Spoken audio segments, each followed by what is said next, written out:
Hey Bogdan, what do you think is the difference? Why did OpenClaw get so much hype? It seems like we had already implementations of Auto GPT, Crew AI, and those were popular projects and probably still are. And then of course agents and OpenAI. Why do you think that the Clawbot got so much interest? So I think there are a lot of things that just aligned at the perfect time.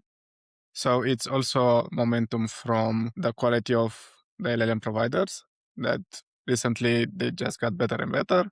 So that's one thing. Also, we had a lot of good tools, skills, and know how on how to give agents more capabilities.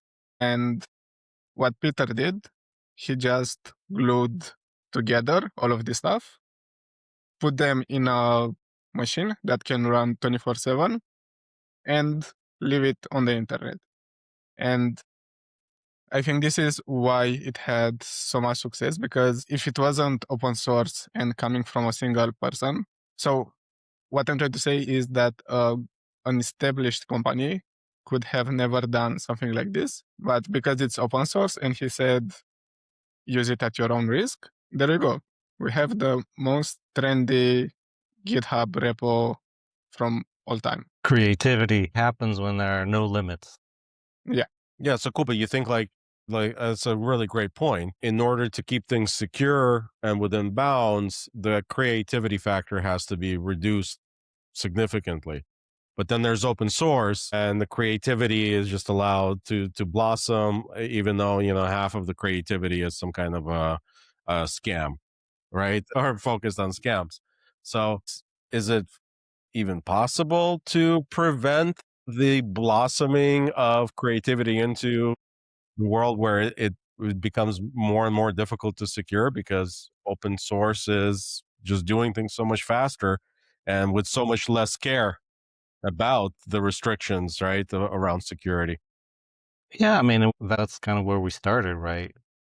Uh, it'll reach some level of maturity, this creativity, and with this acquihire, that'll help that maturity to put it in the enterprise, and then putting it back into what you were saying, like, yeah, you can't possibly, one person can't possibly secure all of this creativity, so you need agents. So basically, the only way to secure agents is with other agents, and then what Emmanuel you're saying is the way you prioritize these things is with policy in the enterprise. So there's policies of what agents are able to do, um, and those security agents, policies define what those security agents um, allow other agents to perform.